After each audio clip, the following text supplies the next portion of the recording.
Sementara itu, kepolisian Australia Barat Rabu kemarin berhasil menyelamatkan seorang bocah perempuan korban penculikan yang dilaporkan hilang lebih dari 2 pekan lalu. Petugas dari kepolisian Australia Barat menerobos masuk ke sebuah rumah di pinggiran kota Carnarvon pada Rabu malam dan menyelamatkan Cleo Smith, seorang anak perempuan berusia 4 tahun. Cleo sebelumnya dilaporkan hilang dari tenda kemah keluarganya di pantai barat terpencil Australia 2 pekan silam. Peristiwa ini menimbulkan ketakutan di kalangan warga dan pemerintah setempat. Para pejabat merasa sangat lega setelah mendapati Cleo Smith dalam keadaan utuh dan sehat. Polisi segera membawa bocah itu ke rumah sakit untuk mendapatkan perawatan. Sementara seorang pria warga setempat berusia 36 tahun ditangkap setelah penggerebekan pada Rabu dini hari. Yes. Day for this little girl and her loving family. It is a really special day for Western Australia. Indeed, I know the nation is rejoicing over the fact that we've been able to conduct this operation and we never gave up hope. And I know that Cleo's parents never gave up hope. She's physically okay, yeah, and that was evident from the start. And taking to the hospital, I guess, was assurance of that from the people. Kepolisian Thailand pada Rabu kemarin meringkus sindikat perusahaan yang diduga melakukan penipuan pengadaan sarung tangan karet medis di luar negeri selama pandemi COVID-19.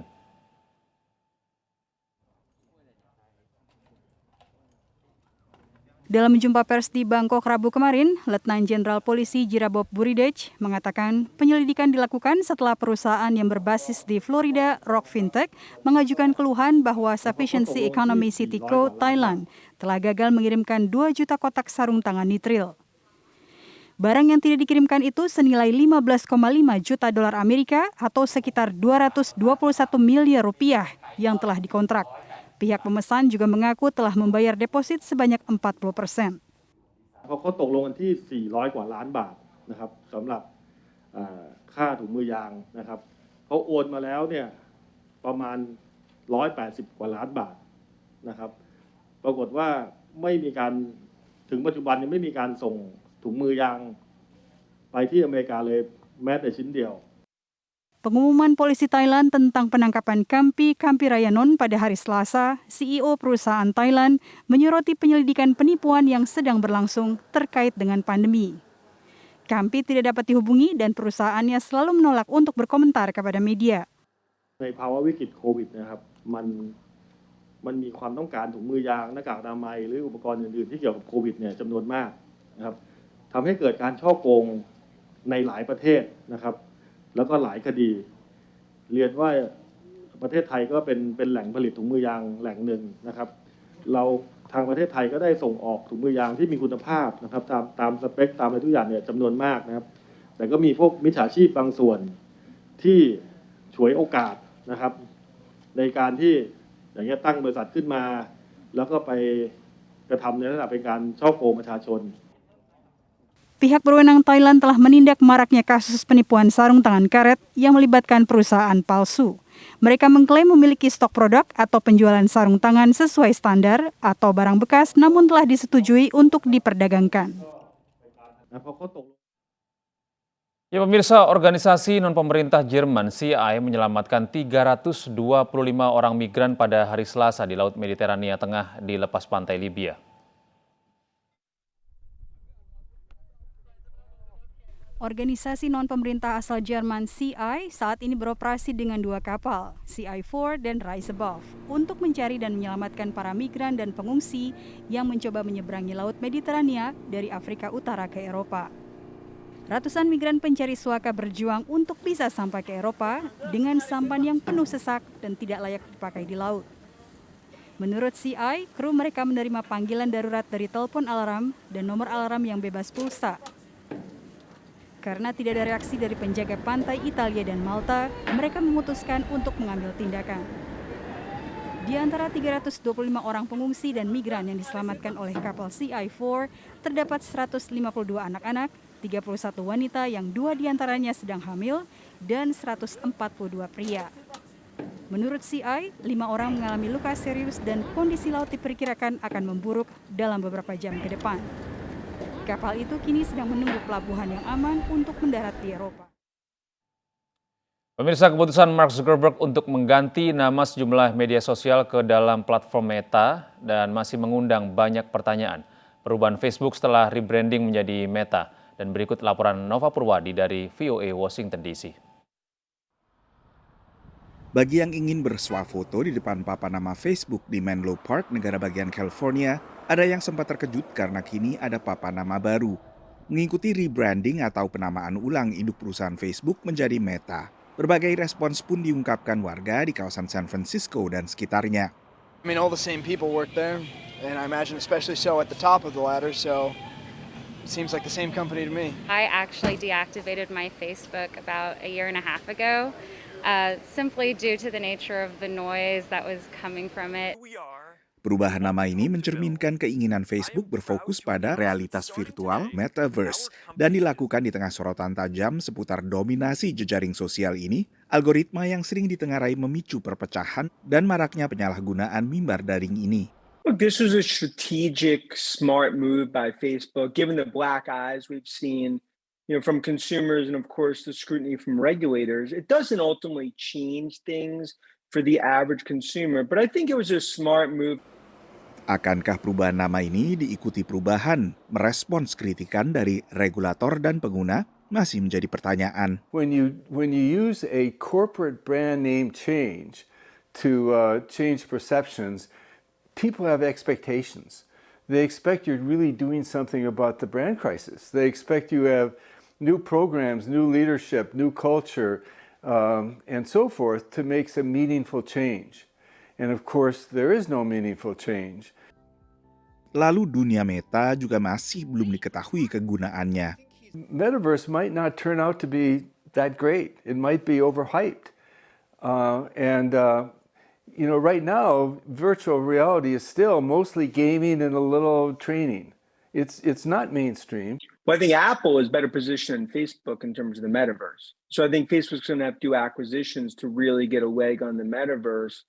It's going to be a bit of an uphill battle. They're spending billions and billions. But, this is not just Facebook. It's Apple and other tech players that are really focused on it. Langkah rebranding seperti ini sudah pernah dilakukan sebelumnya juga oleh perusahaan teknologi raksasa. Google pada 2015 mengubah nama induk perusahaannya menjadi Alphabet. Sementara nama situs pencariannya tetap Google. Seperti juga nama media sosial utama Facebook tetap Facebook, bukan berubah menjadi Meta.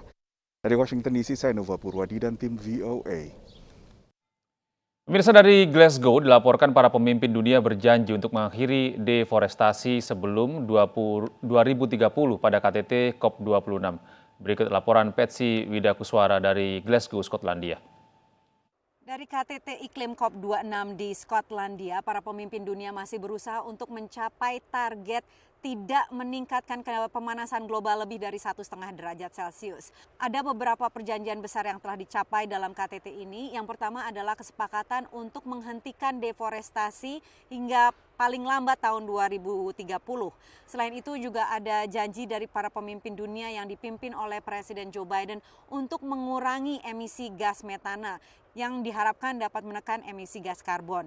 Namun dikecewakan bahwa para pemimpin dunia ini tidak bisa sepakat untuk mengurangi emisi gas rumah kaca yang dihasilkan dari batu bara yang merupakan bahan bakar yang sangat kotor yang mencakup lebih dari 70% emisi gas rumah kaca. Selain itu di sela-sela KTT COP26 ini juga ada pertemuan dari Presiden Amerika Serikat Joe Biden dan Presiden Indonesia Joko Widodo yang membahas sejumlah isu termasuk perubahan iklim tentunya dan juga pemulihan ekonomi pasca pandemi serta isu kudeta di Myanmar. Kedua pemimpin ini meminta agar pemimpin junta militer Myanmar segera menghentikan aksi kekerasan mereka dan mengedepankan demokrasi.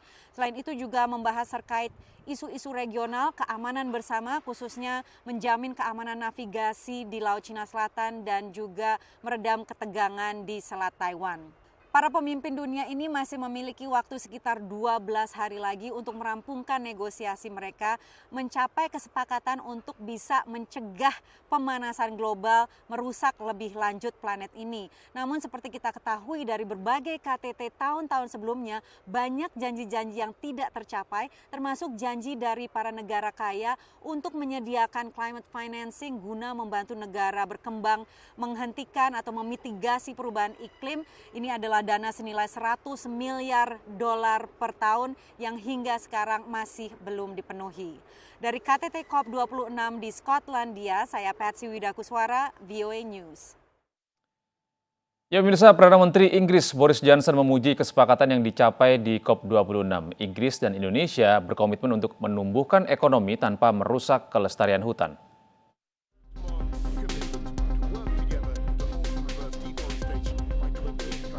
Perdana Menteri Inggris Boris Johnson pada hari Selasa memuji kesepakatan yang dicapai di COP26 untuk membantu mencegah hilangnya hutan di seluruh dunia. Dalam pidatonya pada hari kedua KTT Iklim di Glasgow, Johnson mengatakan kesepakatan dicapai oleh 28 negara atau terhitung sekitar 3/4 perdagangan global. They've made a landmark commitment to work together to halt and reverse deforestation and land degradation by 2030. Not just halt, but reverse. And that means more leaders than ever before have now signed up to protect our forests, from countries in the north and the south with temperate forests, tropical forests, and including nations like China, Russia, Brazil, some of the largest forest estates in the world. And by 28 countries. Negara-negara seperti China, Brasil, dan Rusia yang terlibat perdebatan sengit dengan delegasi negara industri lainnya telah menandatangani deklarasi tersebut. Mereka berjanji untuk bekerja sama menghentikan deforestasi dan melakukan penghijauan pada tahun 2030. We know that 80% of tropical deforestation is driven by the global trade in agricultural commodities. So the UK and Indonesia have brought together countries that produce and consume these goods to agree a roadmap for sustainable trade so that we can grow our economies whilst reducing the pressure on our forests. Johnson berharap investasi sektor swasta akan ikut membantu dalam teknologi pembangunan lahan hijau.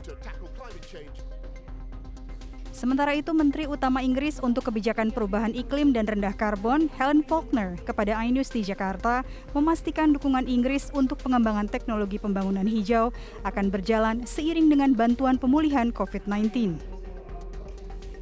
As presidency and as the UK, we remain really committed to meeting the 100 billion commitment, which was made previously, and we see that as a really important part of our presidency to try and take that forward. And as the UK, as I said, since 2021 to 2025, we've doubled our international climate finance to 11.6 billion over that 5-year period. So we remain fully committed to continuing to support countries like Indonesia to address climate change. Duta Besar Inggris untuk Indonesia dan Timor Leste, Owen Jenkins, menyebut Indonesia sebagai negara superpower dalam penanganan perubahan iklim global. Menurut Jenkins, Indonesia memiliki potensi energi terbarukan yang melimpah. Dia menghitung kelimpahan itu setidaknya 6 kali lipat dari total kebutuhan energi nasional saat ini. Dari Jakarta, tim iNews melaporkan.